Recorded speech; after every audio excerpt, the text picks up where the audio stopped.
ഇപ്പോൾ doctor K N Harilal സാമ്പത്തിക വിദഗ്ധൻ നമ്മളൊപ്പം ടെലിഫോൺ ലൈനുണ്ട്. ശ്രീ ഹരിലാൽ, ഇതിനൊരു ബജറ്റ് എന്ന് വിളിക്കാൻ കഴിയില്ല, ഒരു ഇടക്കാല ബജറ്റ് എന്ന് പോലും പറയാൻ കഴിയാത്ത വിധം ഒരു തരത്തിലുള്ള നികുതി ഘടനയിലോ മറ്റേതെങ്കിലും പുതിയ നികുതി ഏർപ്പെടുത്തുന്നതിലോ ഇളവുകളോ ഒന്നും തന്നെ പ്രഖ്യാപിക്കാത്ത ഒന്നാണ്. ഇതിനെങ്ങനെ കാണുന്നു?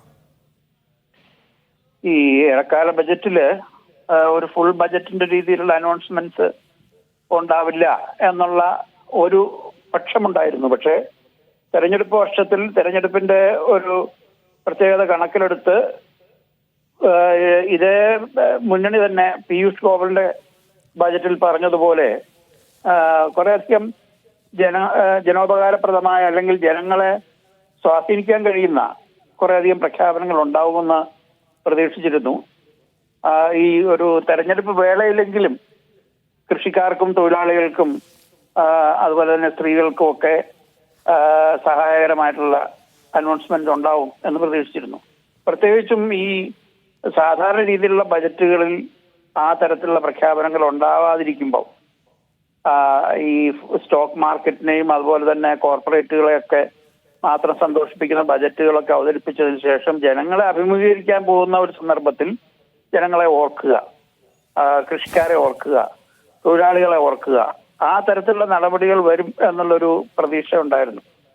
പക്ഷെ അതുപോലും ഉണ്ടായില്ല എന്നുള്ളതാണ് നിരാശപ്പെടുത്തുന്ന ഒരു കാര്യം. പിന്നെ ഒരുപക്ഷെ ഗവൺമെന്റിനെ സംബന്ധിച്ചിടത്തോളം രാഷ്ട്രീയമായിട്ടുള്ള സ്ഥിതി പല കാരണങ്ങൾ കൊണ്ടും പിന്നെ അവർക്ക് അനുകൂലമാണ് എന്നുള്ള ധാരണയുണ്ടാവണം. അതല്ലെങ്കിൽ ഇന്ത്യയിലെ തെരഞ്ഞെടുപ്പ് ജയിക്കാൻ യഥാർത്ഥത്തിൽ വേണ്ടത് ഇന്ത്യയിലെ മഹാഭൂരിപക്ഷം ജനങ്ങളെ സഹായിക്കലല്ല, കൃഷിക്കാരെയോ തൊഴിലാളികളെയോ സഹായിക്കലല്ല, മറിച്ച് വേറെ ചില പൊളിറ്റിക്കൽ ഇക്വേഷൻസ് ശരിയാക്കലാണ് എന്നുള്ള ഒരു ബോധ്യമുണ്ട്. മാധ്യമങ്ങൾ കയ്യിലുണ്ടെങ്കിൽ, നല്ല പ്രചരണ സംവിധാനം കയ്യിലുണ്ടെങ്കിൽ ആ നിലയ്ക്ക് കാര്യങ്ങൾ നേടാം എന്നുള്ള വിശ്വാസം ഗവൺമെന്റിനുണ്ട്.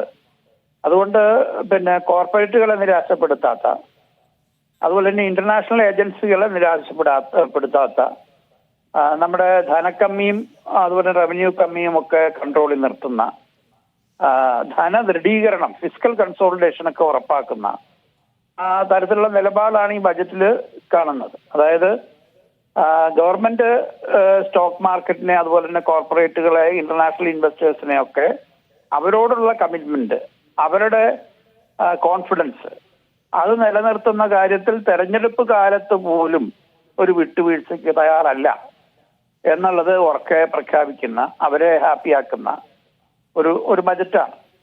യഥാർത്ഥത്തിൽ സാധാരണ ജനങ്ങളുടെ ഒരു വോയിസ് തെരഞ്ഞെടുപ്പ് കാലത്ത് പോലും കേൾക്കാത്ത ഒരു വല്ലാത്ത നിശബ്ദത, ജനാധിപത്യത്തിന്റെ നിശബ്ദത നിഴലിക്കുന്ന ഒരു ബജറ്റാണ് ഇപ്പോൾ വന്നിരിക്കുന്നത് എന്നുള്ളതാണ് എൻ്റെ അഭിപ്രായം. ശരി, നന്ദി ഡോക്ടർ കെ എൻ ബാലഗോപാൽ.